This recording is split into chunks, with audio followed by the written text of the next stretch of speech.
Buenos días, mi nombre es Paola Carvajal, estoy con Sandra Chabané, ambas somos abogadas en temas de salud, seguridad del trabajo y medio ambiente de Servilex. En esta oportunidad queremos darles algunas pequeñas recomendaciones en los tiempos de COVID, no solo de acuerdo a la resolución ministerial 448-2020 MINSA, sino también algunas prevenciones o recomendaciones que se pueden seguir en el día a día. Entonces, ¿qué significa esto para nosotras? En primer lugar, estamos bajo una nueva realidad.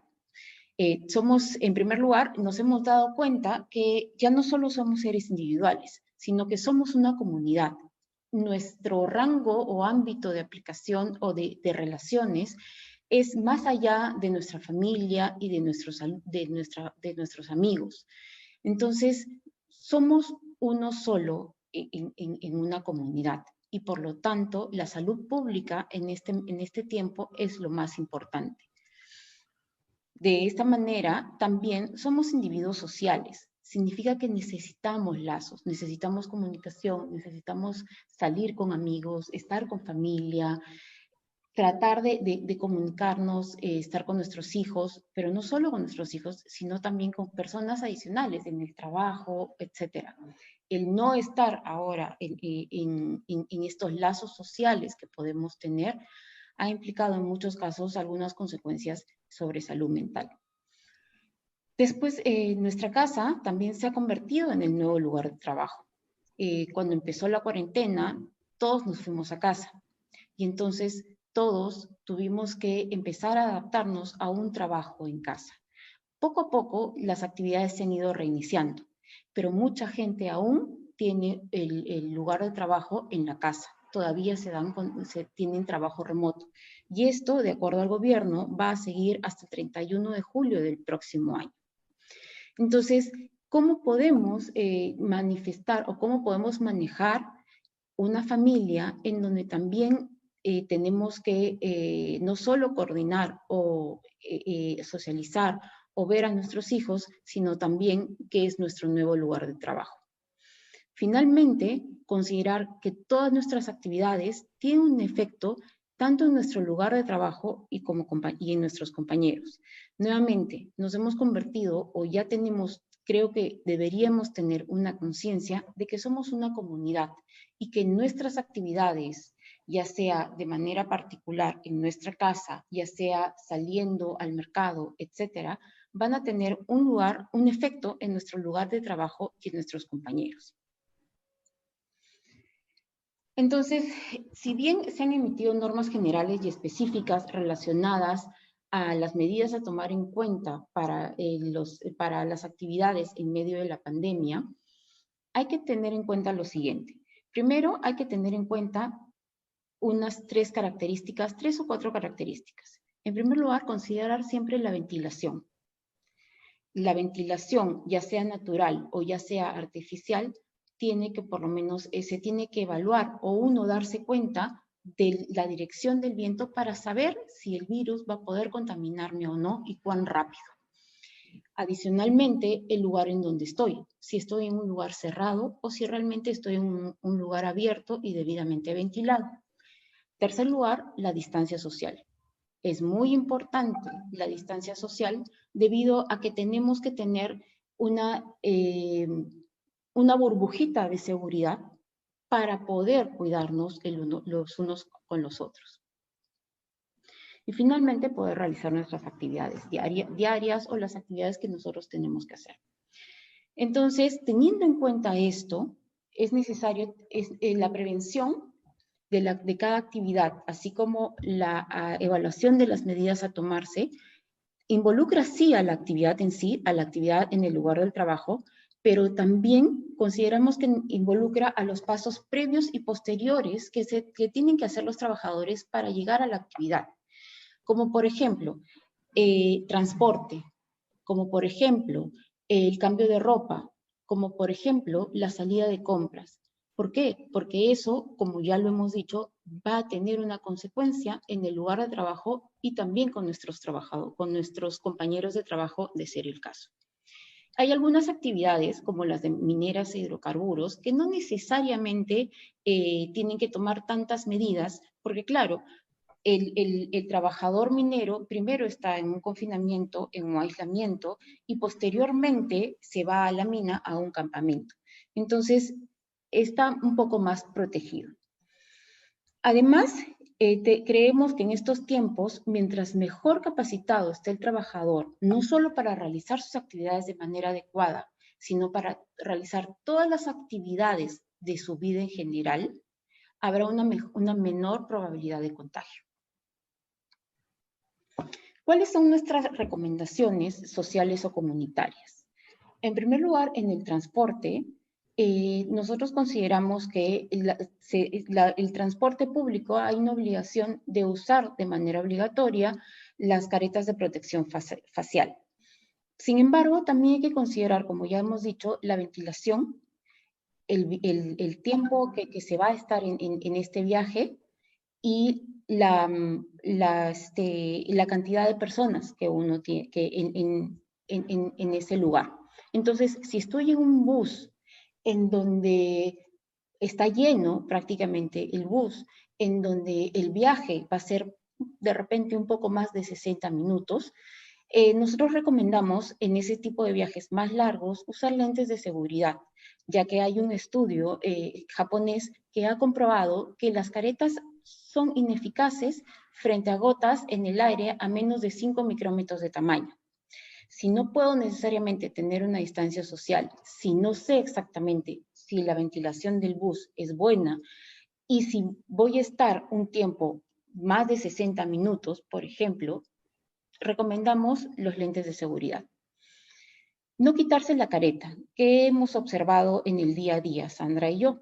Hemos observado que mucha gente se pone la careta para ir en el transporte público, pero sin embargo, bajando del transporte, lo que hacen es subir la careta o quitársela y la agarran en la mano. Eso ya implica que si mis manos están contaminadas, la careta también lo va a estar. Y es probable que la careta, al subirla, esté contaminada en la lámina que está directamente pegada a mi cara. Es necesario tener en cuenta que hay 3 formas de transporte del virus o de contagio para el virus. La boca, que es muy común, la nariz, pero también los ojos, que si bien es poco común, es mejor prevenir. Entonces, si yo voy a quitarme la careta, una recomendación es tener una bolsa de tela en donde pueda guardarse al momento de bajar del autobús. No agarrar la careta, como ya hemos dicho, de la parte interna de la misma. ¿Por qué? Porque va a ser una forma de contagio. Evitar usar poleras, polos cerrados que no tengan protección adicional encima, ya que es posible que al quitarse el polo pueda absorber las partículas contaminadas. ¿Qué es lo que nos comentó un amigo que es médico en la Ciudad de México o en México? Un amigo nos comentó que estaban habiendo muchos casos de médicos que se estaban contagiando de COVID. ¿Y qué había pasado? México en junio, julio, ha estado en el verano. Entonces, obviamente las personas, como por ejemplo ahora yo, usaban una camisa o un polo piqué sin botones. Si estaban simplemente con el mandil abierto ante el contagio, el virus y ante tratamiento de personas, de pacientes con el virus, se pegaba en la tela. Al pegarse en la tela, lo que hacían era quitarse la mascarilla, quitarse todo lo que es los equipos de protección personal que tengan y quitarse el polo de esta manera. Al hacer eso, se veía un contagio, bajo lo cual nuestra recomendación es preferir camisas con botones, sobre todo ahora que se viene el verano, porque ya no es que vamos a tener casacas o una chompa adicional como para protegernos, sino que vamos a estar en mucho más directo, nuestra ropa que directamente con nuestro cuerpo va a estar también directamente expuesta al ambiente. También es necesario tener en cuenta que se deben lavar o se deben descontaminar los escudos de protección facial. Hay una EDP publicada ante Indecopi en donde se dice que se necesita sumergir el escudo facial en una bandeja con hipoclorito al 0.5% durante 10 minutos. Otra recomendación que también salió de la resolución ministerial 447-2020 MINSA es que también se puede descontaminar con alcohol o con algún pañito con alcohol, pero siempre y cuando después se deje secar por lo menos 5 minutos en el ambiente. Acá tenemos algunos ejemplos de los lentes de seguridad que les hemos comentado. Hay algunos que son, por ejemplo, el primer ejemplo es los llamados sobrelentes, que se usan también mucho en minería y que son para personas que tienen lentes y que obviamente no pueden ver sin los lentes. Tenemos los sobrelentes. Como ven, protegen todo el costado, tanto el frente como el costado de la persona. Otros lentes de seguridad un poco menos complejos son estos de acá, en segundo lugar, pero también protegen el costado del ojo. Y finalmente, los que muchos también tenemos es este de acá, que son los llamados goggles, que también se pueden usar. Al momento de realizar las compras, tener en cuenta que la 448 nos obliga no solo a dar capacitaciones relacionadas a las prevenciones y las medidas preventivas que se tienen que dar en el centro de trabajo, sino a las prevenciones comunitarias, como son las que estamos hablando, de las prevenciones en domicilio, tanto en domicilio y también cuando se tiene un paciente o una persona con COVID-19. En primer lugar, al momento de realizar las compras, seguir las distancias de seguridad es lo más importante. Hemos visto que al momento de hacer colas, al momento de ir al banco, al momento de repente realizar las compras, y por la cantidad de gente, no hay una distancia de seguridad debida. Entonces, tratemos de considerar que somos seres, pero que tenemos una pequeña burbuja de seguridad. ¿Cuál sería mi mínima burbuja de seguridad? Porque obviamente no vamos a estar con una regla midiendo todo, el metro por acá, metro por acá, metro por acá. No vamos a poder. Entonces, ¿se acuerdan cuando hacíamos fila en los colegios y nos decían formen fila y poníamos la mano así? Entonces, yo diría, nosotros recomendamos que esta por lo menos es una distancia mínima, hacia adelante y hacia los costados. ¿No? Y la otra persona, si está atrás, también es recomendable que más o menos vea la distancia de su brazo para tener una distancia mínima si es que no están fijadas en algunos lugares. Si es posible, desinfectar primero los mangos de los carritos o de las canastas al momento de ir a la compra. Muchas veces cuando vamos al supermercado no tenemos la seguridad de que los carritos estén desinfectados o no. Y obviamente tampoco no tenemos la seguridad de que personas asintomáticas tengan hayan cogido estos carritos. Entonces, siempre llevar el alcohol o un desinfectante pequeño y tratar de desinfectar los mismos. Se recomienda también no agarrar las frutas, verduras o todos los productos de manera frecuente y sobre todo no oler los mismos. Siempre hemos estado habituados a, por lo menos en particular, muchas veces yo no sé cuál es la diferencia de lo que es culantro o lo que es perejil. Físicamente a mí me parecen muy igual, muy parecidos. Entonces era necesario acercarse para poder oler. Evitémoslo. Salir únicamente con la documentación necesaria. Esta es una recomendación mucho más para las mujeres. Nos encanta salir con las carteras y con carteras grandes. Entonces sabemos que en una cartera llevamos cosas para los niños, cosas, pañuelitos, talco, alcohol, colonia, maquillaje, muchísimas cosas. Pero creo que es momento de tratar de ver qué es lo que realmente necesito solo para esa salida. Obviamente, esta salida no implica que yo vaya a tener...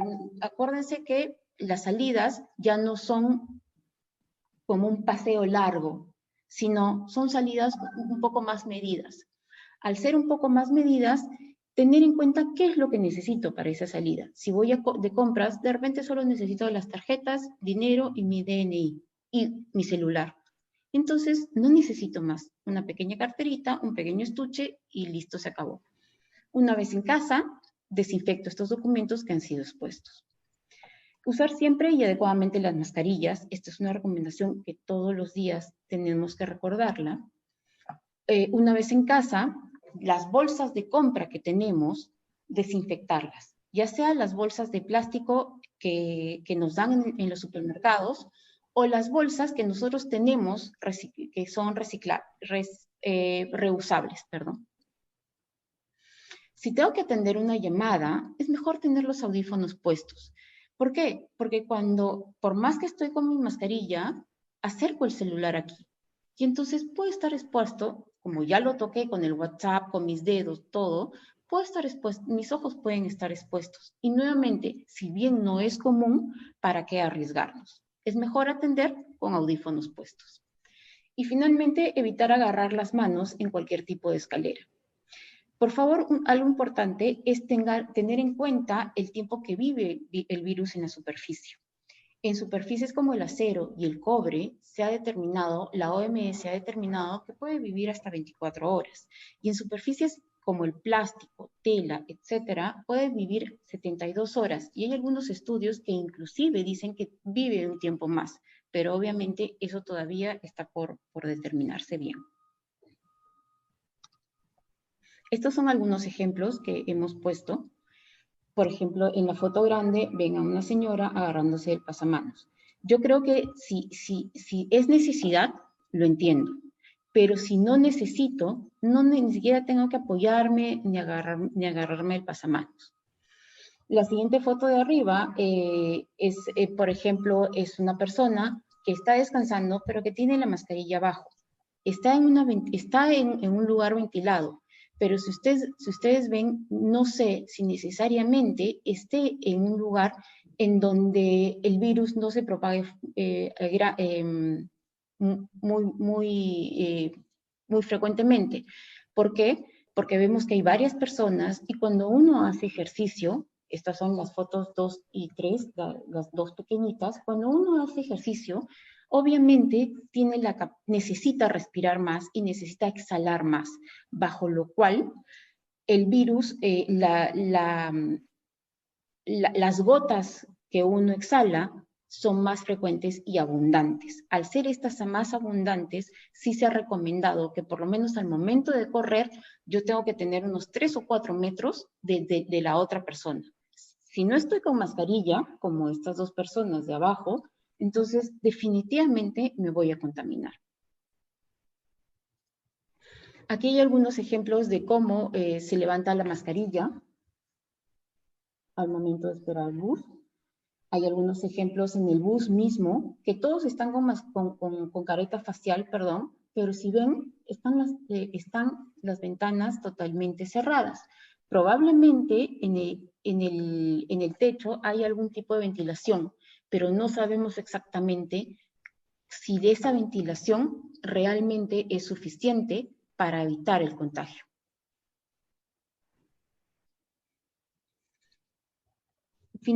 Al momento de ejercitarse o estar en familia fuera de casa, nuevamente, siempre no quitarse la mascarilla. Considerar la dirección del viento. Como les hemos dicho, si yo estoy corriendo y si el viento viene hacia mi dirección, puede haber una persona que esté a 1 o 2 metros mío y que no tenga mascarilla. Si yo no tengo mascarilla y esa persona tampoco tiene mascarilla, o si mi mascarilla está mal puesta, es probable que yo pueda coger el virus. Considerar la cantidad de personas, a más público, mayor posibilidad de contagio. Hay que evaluarlo. Nos encanta salir, queremos salir a las playas, queremos salir al parque, podemos tener niños chiquitos, sí. Y realmente es muy difícil en estos tiempos. Pero de todas maneras, analizar cuáles son las horas de menor público y de repente ir en esos momentos. Hay algunos trabajadores o personas que realizan trabajo remoto que me dirán, ¿sabes qué? Pero yo no puedo salir de lunes a viernes porque estoy trabajando y el sábado tengo que salir. Pero sí hay una norma que te señala que si tú le dices a tu empleador que necesitas salir en algún momento y él te lo da, con cargo, obviamente, a compensar esa hora, yo creo que no habría problema. En el correr o montar bicicleta, la gente, por ejemplo, se baja la mascarilla. ¿Por qué? Porque totalmente de acuerdo, las mascarillas de tela no sirven para correr, por lo menos las mascarillas llamadas comunitarias. pero también, y las mascarillas que se están usando, tampoco a veces al momento de montar bicicleta o al momento de correr, no nos permiten absorber la cantidad de oxígeno que necesitamos. Hay muchas mascarillas que son importadas lamentablemente, pero que permiten hacer un mayor ejercicio e inclusive tienen algunos hilos de cobre que permiten que el virus vaya desapareciendo en las 24 horas. Evalúenlo. Creo que merecemos invertir, si queremos ejercitarnos, merecemos por lo menos invertir en nuestra seguridad. En deportes como el tenis, la distancia entre oponentes es suficiente. La distancia entre una persona y la otra es muchísima, es más de 5 metros. Pero al jugar dobles, evitar chocar los puños, los codos y tener en cuenta el acercamiento, porque nuevamente hay que tener en cuenta que la distancia tiene que ser por lo menos mayor a 2 metros. Esa es una recomendación. ¿Por qué? Porque la persona va a estar haciendo el ejercicio y por lo tanto va a exhalar más frecuentemente. En los paseos en familia, evitar el contacto que no es con la gente que no es parte de tu entorno. Tratar de no comer o beber. Es muy difícil, pero si por ejemplo necesito comer o necesito beber, en mi burbuja, en un lugar en donde yo pueda estar separada de las personas que no son de mi familia y que tengan cierta distancia. En caso de deportes que se dan en el mar o la natación, o inclusive al visitar las playas, guardar las mascarillas en bolsas herméticas individuales y proteger el contacto, el lado en contacto con el rostro. Es decir, muchas veces hemos observado que se quitan la mascarilla y la dejan colgando. Pero si no tengo una distancia adecuada, si estoy en un lugar, en la playa o en el mar, donde hay muchas personas, lo mejor que puedo hacer es contar con una bolsa hermética, ya sea, lo más recomendable es de tela, realmente. Entonces, guardar mi mascarilla y después volverla a sacar. Ahora les doy paso los dejo con Sandra Chabanec para que pueda seguir con la siguiente lámina.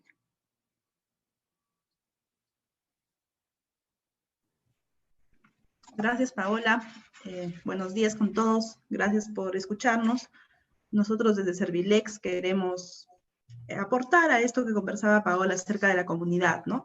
Y una manera de hacerlo es dar, por ejemplo, estas que son sencillas, pero que van a ser muy útiles para ustedes y para todos en realidad en estos tiempos COVID. Vamos a hacer una aclaración respecto del uso de mascarillas. ¿Cuándo debemos usar mascarillas? Debemos utilizarlas en lugares públicos, como en el transporte, en centros comerciales, en mercados, para reuniones de trabajo. En todos estos momentos hay que usar mascarillas. Inclusive hay que utilizarlas en casa. ¿Y cuándo se utilizan en casa estas mascarillas? Cuando somos de repente pacientes asintomáticos, cuando tenemos COVID, cuando tenemos sospecha de haber estado con un contacto que ha sido confirmado de COVID, o cuando estamos atendiendo a algún familiar, alguna persona que está haciendo su aislamiento en casa, pero necesitamos de repente entrar al dormitorio a ayudarlo, ¿no? En todos estos casos tenemos que nosotros utilizar siempre la mascarilla, porque estamos en una pandemia y porque hay una norma que así lo establece. ¿Qué tipos de mascarillas tenemos y cuáles son los usos? Fíjense, los tipos de mascarillas que tenemos son las mascarillas quirúrgicas, tenemos los respiradores y las mascarillas comunitarias. El tema de las mascarillas quirúrgicas, estas existen de tipo 1, de tipo 2 y una de tipo 2R. Y la diferencia básicamente entre las mascarillas es la eficacia bacteriana que tienen, la eficacia de filtración. Las tipo 1, que son las comunes, las que todos podemos utilizar, tienen una eficacia de filtración de hasta un 95%. Pero ojo, estas mascarillas quirúrgicas en todos los casos solamente hacen esta protección en una sola dirección. Es decir, las gotitas de aerosoles que nosotros expedimos o las gotitas de saliva pueden ser protegidas si es que nosotros tenemos la mascarilla puesta, pero no nos protegen del entorno, ¿no? Hay que tener presente esto. También existen las mascarillas quirúrgicas tipo 2, que son las que se utilizan en hospitales y hacen una filtración de hasta 98%, y las mascarillas 2R, que también se utilizan para procesos quirúrgicos y lo que hacen es resistir salpicaduras. Entonces existen distintos tipos de mascarillas quirúrgicas y las adecuadas, las que nosotros podríamos utilizar es las mascarillas 1, teniendo en cuenta lo que se les ha comentado, ¿no? También existen otros que son los respiradores. Hay respiradores, los N95, los FFP2, FFP3 y los equivalentes, como la KN95, ¿no? En este caso, los respiradores, por ejemplo, el N95, ¿cuál es la diferencia entre todos ellos? Es el origen, de dónde vienen, y tienen estándares, manejan estándares diferentes. La N95, el respirador N95, que es el más conocido y el más usado, tiene un estándar estadounidense emitido por el Instituto Nacional de Seguridad y Salud Ocupacional y filtra al menos un 95% de esta capacidad que decíamos de filtrado bacteriano, ¿no?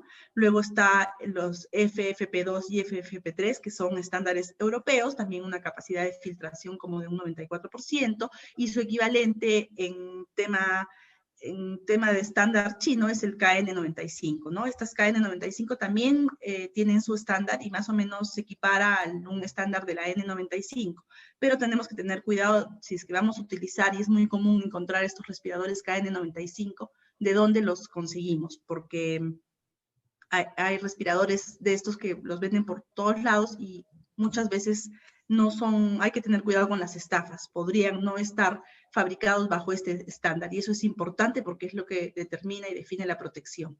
Y también tenemos mascarillas comunitarias, que también las conocemos como mascarillas de tela, y estas tienen determinadas especificaciones. Salió una resolución ministerial del MINSA, la 135, que establece cuáles son las especificaciones que hay que tener en cuenta, las condiciones para poder trabajar con estas mascarillas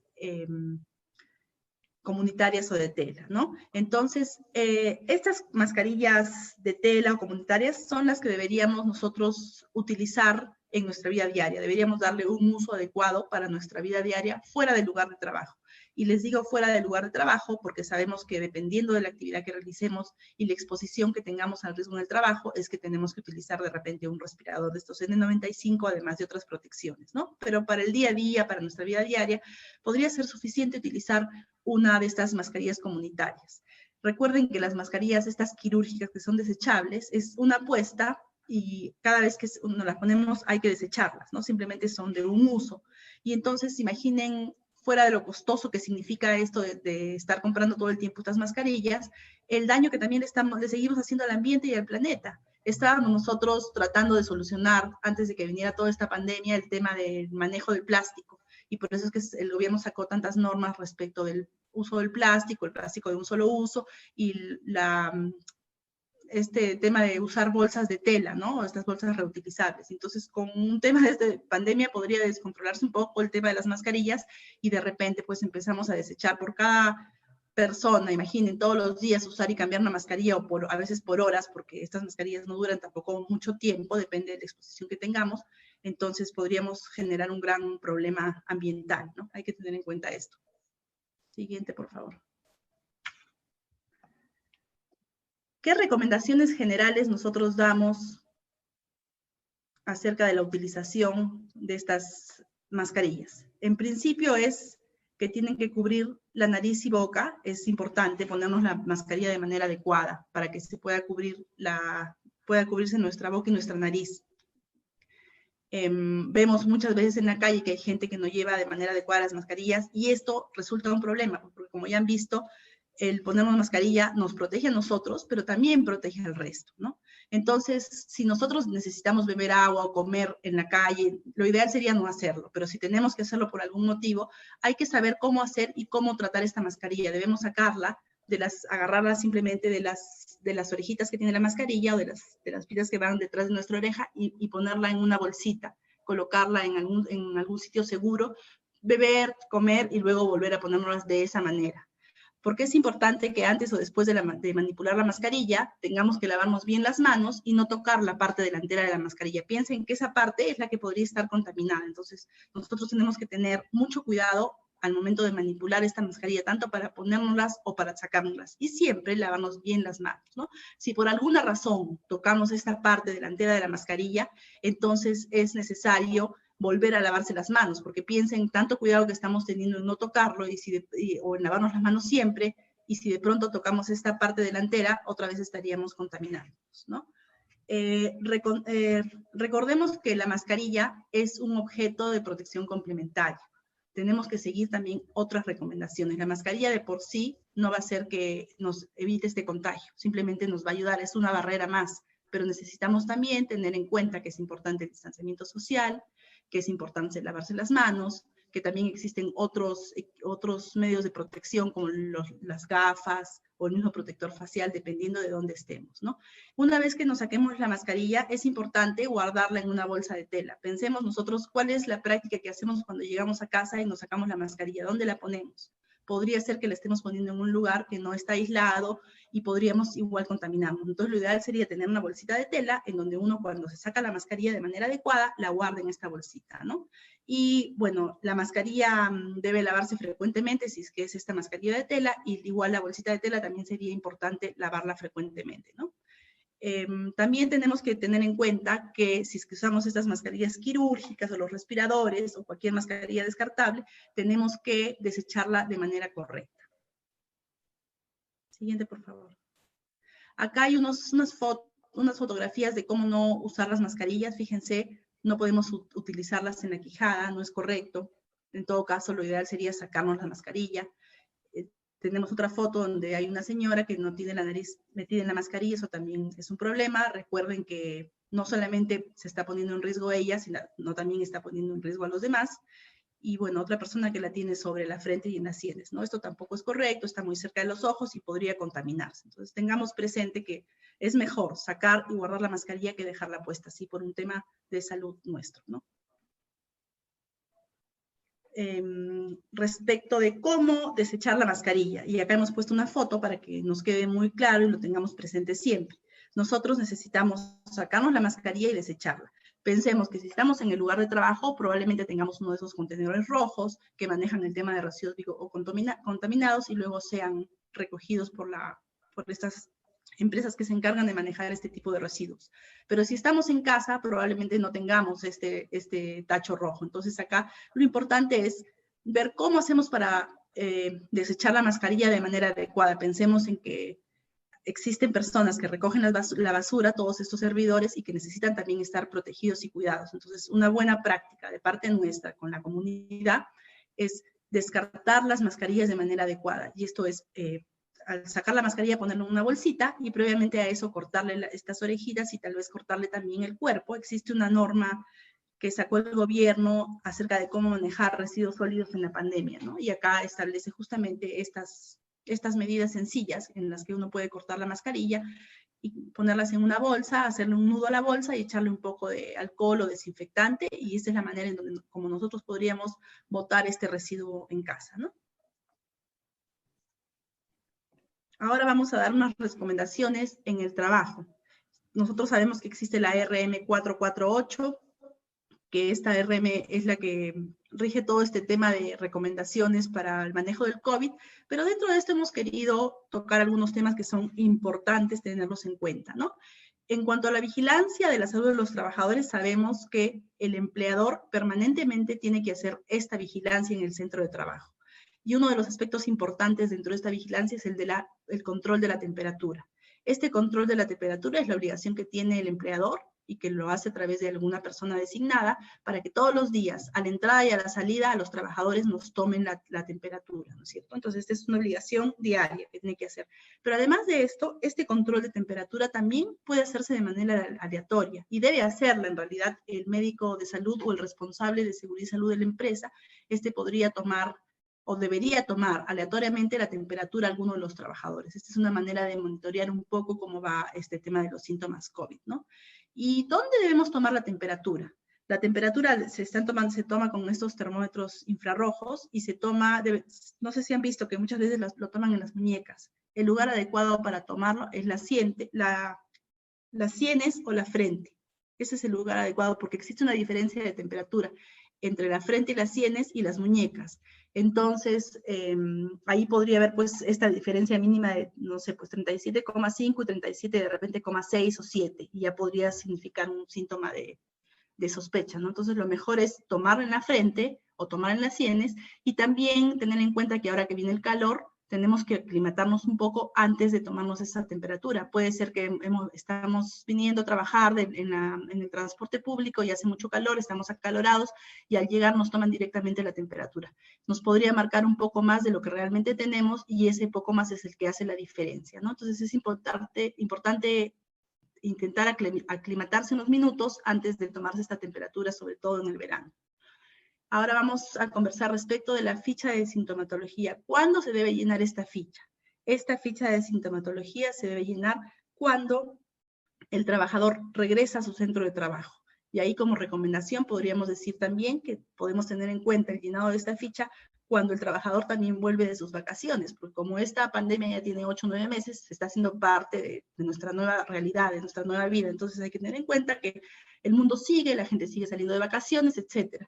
Y una buena medida es que cuando regresen de vacaciones también se pueda aplicar esta ficha de sintomatología, ¿no? Básicamente es la declaración jurada que presenta el trabajador respecto de sus condiciones de salud.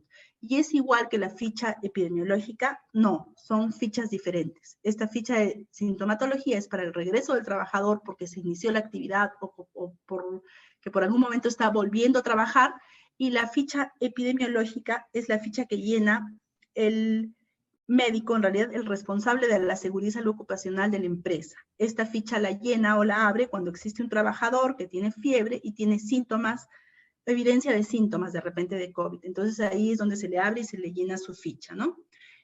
Una recomendación también que podría ser interesante dentro de esta ficha epidemiológica es que ya pasados 8 meses de pandemia, podemos tener gente que de repente se infectó en marzo y no sabemos todavía si se pueden volver a reinfectar o no. Entonces, una ayuda de repente para el MINSA, para el gobierno, sería que nosotros en esta ficha también podamos consignar y preguntar al trabajador, o cuando se llene esta ficha, si es que este trabajador que aparentemente tiene los síntomas nuevamente, tuvo anteriormente COVID, ¿no? Con esto podríamos nosotros ayudar al MINSA a detectar reincidencias.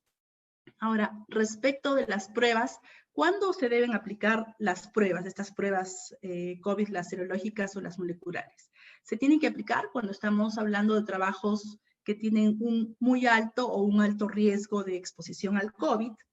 También la vamos a aplicar cuando tenemos un trabajador que tiene síntomas o tenemos sospecha de que tiene síntomas de COVID. También vamos a aplicarla a los contactos que ha tenido este trabajador dentro del espacio laboral. Y como una idea, les decíamos que también podría aplicarse en un regreso al trabajo por vacaciones, por ejemplo, ¿no? Pero básicamente estos tres son las situaciones en las que nosotros debemos aplicar estas pruebas. ¿Y cómo debemos proceder ante casos sospechosos o confirmados? En principio, lo que hay que hacer es aplicar esta ficha, la ficha epidemiológica que la aplica el médico ocupacional o el responsable de seguridad y salud. Luego hay que aplicarle al trabajador sospechoso con caso confirmado esta prueba serológica o molecular. Además, hay que hacer una red de identificar los contactos laborales que tuvo o que ha tenido este trabajador durante estos días anteriores a habérsele determinado el COVID o estar sospechoso, ¿no? Y tengamos en cuenta que esos contactos laborales tienen que ver, o sea, existe una definición de lo que es un contacto directo dentro de esta RM 448, considerando que es el trabajo que han tenido varias personas en un mismo ambiente, con una distancia de menos de 1 metro, por al menos 60 minutos, sin ninguna medida de protección. A eso es que se considera un contacto directo. Entonces, teníamos que hay que identificar estos contactos laborales cuando tenemos un trabajador con un caso sospechoso confirmado de COVID. Además, hay que tomarle pruebas a estos contactos laborales. Hay que identificar también a los contactos domiciliarios que tiene el trabajador en casa. Hay que comunicar a la autoridad de salud justamente todo este tema, esta ficha epidemiológica para que la autoridad de salud haga un seguimiento, y el empleador tiene además que cerciorarse de que el trabajador va a hacer la cuarentena y hacerle un seguimiento diario remoto a este trabajador por estos 14 días, ¿no? Para ir viendo cómo va mejorando, cómo va evolucionando, mejor dicho.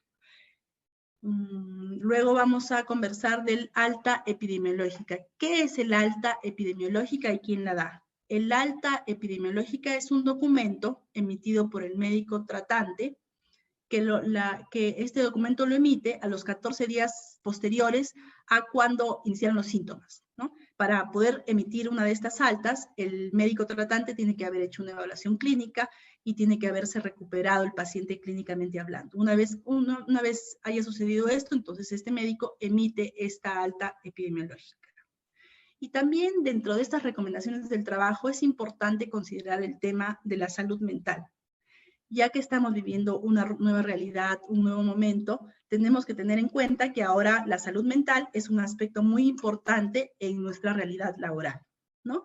Lo importante acá, porque no podemos evitar tener este estrés de repente por todos estos temas del COVID, es aprender a lidiar nosotros con este estrés, porque podemos tener estrés de ir al trabajo y poder contagiarnos, o de repente trabajamos y estamos lejos de la familia por muchos días, por temas laborales, y también podemos tener estrés de no saber cómo está nuestra familia, o podemos tener estrés de saber que tenemos un familiar que tiene una comorbilidad, ¿no es cierto? Entonces todo eso nos genera un estrés.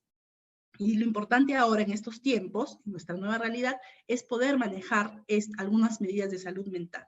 Hay que tener en cuenta que existen algunos factores que influyen en este estrés, por ejemplo, el lugar de trabajo, el nivel de riesgo que tengo en el trabajo, y también el género. Pensemos que muchos hemos entrado a hacer trabajo remoto, y además de la carga laboral que tenemos, existe la carga del hogar.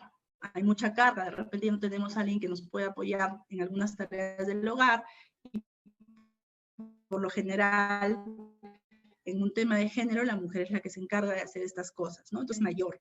Podría ser que tengamos hijos chicos que también están en colegio, y también tenemos el estrés porque todos los chicos están haciendo colegio remoto, y entonces tenemos que también considerar todo eso. Y todo eso nos genera pues un estrés y un problema en la salud mental. ¿Y cómo podríamos hacer para aliviar, o qué medidas podríamos tomar? Por ejemplo, el empleador podría tomar, es una recomendación, una medida de conseguir a alguien que pueda darle unas charlas o pueda capacitar a los trabajadores respecto de cómo lidiar este estrés, qué medidas de prevención se pueden tomar al respecto. Siguiente, por favor. Vamos a conversar ahora de los protocolos de limpieza y desinfección. Sabemos que tenemos que tener un protocolo, ¿no? ¿Qué deben contener mis protocolos? Todo el conjunto de recomendaciones o de lineamientos para esos protocolos están establecidos en la resolución ministerial 448. Y uno de los puntos importantes dentro de estos protocolos es el que tiene que ver con la limpieza y desinfección. Tenemos que saber, es muy importante desarrollar en este protocolo que tengamos cuál es la frecuencia de limpieza y cuáles son los puntos de desinfección que va a tener la empresa. Esto va a depender mucho de la actividad de la empresa, del riesgo que tenga y de la cantidad de trabajadores. Entonces, esto hay que tenerlo muy presente y muy claro cuando tengamos desarrollado el protocolo, cuando tengamos que cumplir con todos estos lineamientos, manejar de manera muy personalizada el tema de la frecuencia de la limpieza y de los puntos de desinfección. También esta norma recomienda utilizar insumos químicos, ¿no? Tenemos una relación de, por ejemplo, hipoclorito, amonio, etcétera, que hay que utilizar para hacer esta limpieza. Esto es importante y se recomienda renovar estos insumos cada 3 meses. O también tener en cuenta y leer lo que digan las hojas de seguridad MSDS de estos insumos. Es importante tenerlo presente porque es una manera también de combatir con este tema, el hacer cambio de estos insumos pueden ayudarnos a protegernos un poco mejor respecto de este tema, ¿no? Y los insumos que vamos a utilizar para hacer esta limpieza tienen que utilizarse de acuerdo al tipo de establecimiento. Dependiendo del tipo de establecimiento es que utilizaremos insumos para casas son un tipo de insumos, para las oficinas son otro tipo, de repente para hospitales otro tipo. Entonces, dependiendo un poco de cuál es el riesgo de exposición, es que se van a utilizar estos insumos. Y lo que les dejamos acá y hemos querido traerles es un link de la Agencia de Protección Ambiental de Estados Unidos, en donde van a encontrar ustedes una lista de desinfectantes específicos para tratar estos temas COVID, ¿no? Para poder protegernos, para poder hacer la limpieza del virus COVID. Y entonces les estamos dejando acá un link para la consulta, para que puedan ustedes consultar cuáles son los insumos adecuados. otras recomendaciones en el lugar de trabajo respecto de la ventilación. ¿Es importante la ventilación? Sí, resulta muy importante esta ventilación. Sería ideal que podamos nosotros tener en el trabajo una ventilación de manera natural. Pero si no se da el caso, hay que buscar la forma de que esta ventilación siempre esté presente, ¿no? Y entonces lo que podríamos conseguir de repente es un equipo de aire acondicionado. Y básicamente para que esto funcione hay que asegurarnos de que sea un sistema bien mantenido, de que tenga los filtros adecuados, de que renueve el aire de manera correcta. ¿Hay comedores o campamentos? Si hay comedores o campamentos, ¿cuál es la distancia de seguridad adecuada? Fíjense, hemos dicho que la distancia mínima es 1,5 metros entre las personas. Pero ¿qué pasa en los ratos en que nosotros necesitamos comer en un comedor en la empresa o tenemos un campamento donde debemos descansar? Entonces ahí la distancia de seguridad tiene que variar y tiene que ser por lo menos de 2 metros. Por eso es importante tener en cuenta porque para estas situaciones de alimentación o de descanso, nosotros necesitamos manejar esta distancia de 2 metros y probablemente necesitemos hacer turnos entre los trabajadores. ¿Debo trabajar con caretas faciales? Sí, es importante trabajar con caretas faciales, sobre todo en los niveles de muy alto y alto riesgo de exposición, inclusive con lentes. No solamente es necesaria la careta, sino también sería bueno que puedan ponerse los lentes, la mascarilla y encima esta careta, ¿no? Y en los trabajos que tienen una exposición de bajo riesgo, la careta es importante también y podría ser como una mascarilla comunitaria. Se pueden hacer reuniones de trabajos. En esta nueva realidad, nosotros debemos tratar de que estas reuniones de trabajo sean a distancia todavía, ¿no? Y si no se puede por alguna razón técnica, que necesitamos reunirnos para algo, de repente revisar un documento, alguna información que no pueda verse desde un monitor, entonces ahí habrá que tomar los cuidados necesarios, como tomar la distancia, que el lugar esté ventilado, que las personas de la reunión estén con mascarilla. Hay que evitar también y tener en cuenta esto, las aglomeraciones a la entrada y a la salida de los centros de trabajo. Por eso es importante de repente que las empresas puedan establecer un sistema de turnos para que donde hay puestos, lugares de trabajo donde hay muchos trabajadores, no entren todos a la misma hora, ¿no? Hay que ir tratando de evitar estas aglomeraciones.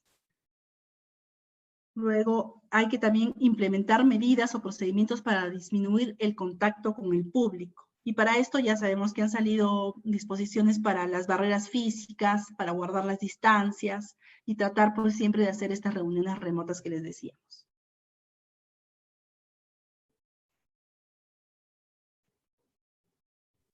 Gracias, Sandra. Como vemos, todo depende de la distancia social, de la ventilación, del tiempo que tenemos en el trabajo o el tiempo de exposición y también de qué lugares son de más alto contagio en cuanto al virus.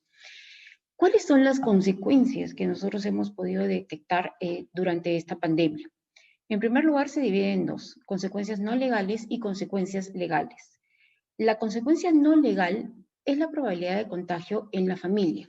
Nuevamente, en esta nueva realidad, ya no solo mi ámbito, mi ámbito social es suficiente. Tengo que pensar como una comunidad, como personas que ayudan o intervienen de manera comunitaria. Ayúdanos, mi protección no solo va a servir para mi familia, sino también para las demás personas y para la familia de personas que ni siquiera conozco.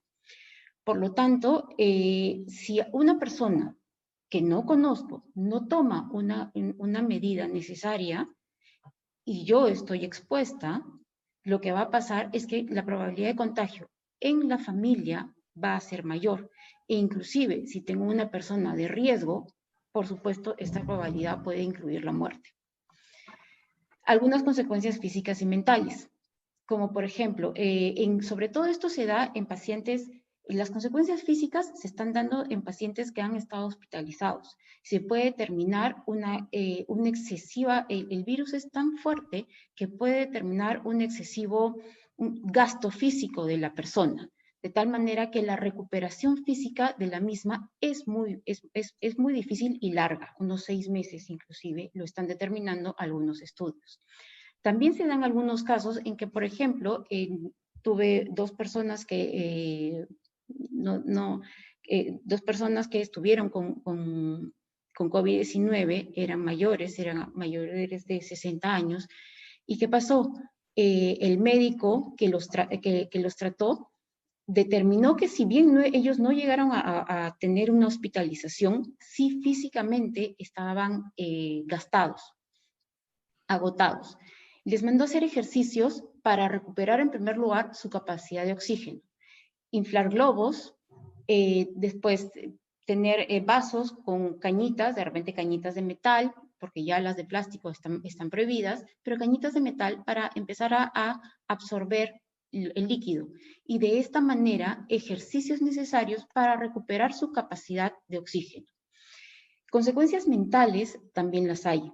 Ya hemos visto que las personas que tienen que tienen contagio de esta enfermedad pueden determinarse algunas lagunas mentales, algunos olvidos, un mayor miedo, obviamente, al virus, y entonces tienen inclusive depresión. Hay que tener cuidado con la misma y hay que darles siempre una evaluación psicológica. Recomendamos darles una evaluación y seguimiento psicológico para determinar cómo va esta evolución. Esto obviamente en las personas que se contagian con el virus. Pero ¿qué pasa también, y como Sandra lo ha dicho, en las personas que viven, que estamos viviendo y que realizamos trabajos remotos? Hay consecuencias indirectas. ¿Por qué? Porque obviamente la carga de trabajo puede ser mayor. Se ha determinado, como Sandra lo ha dicho, que las mujeres están últimamente teniendo mayor carga de trabajo porque son las que más absorben el trabajo del hogar. Y eso es importante. Consecuencias legales. Multas que pueden ser graves o muy graves y depende del número de trabajadores y del incumplimiento que se da. Adicionalmente, la pérdida de horas hombre. O sea, si un trabajador, si tengo un trabajador que está contagiado y como Sandra lo ha dicho, hago una vigilancia epidemiológica de sus contactos directos, es probable que este trabajador no solo esté contagiado, sino haya contagiado a los demás, 1, 2, 3 o 4. El virus es tan contagioso que puede llegar a casi el 100% de trabajadores que están en un mismo ambiente si es que no se usan las medidas de seguridad. Y puede llegar a 1 o 2 personas utilizando aún medidas de seguridad. Entonces, obviamente ya no solo voy a tener esta pérdida de horas hombres de una persona, sino de más personas. Y los gastos en las pruebas COVID-19, que obviamente los vamos a tener. Queríamos agradecerles por su atención. Esperamos que esto les sirva. Y cualquier consulta, escríbanos a info@servilex.pe. Muchas gracias. Sandra, no sé si tienes algo más que decir. Sí, gracias por su tiempo y estamos para servirlos.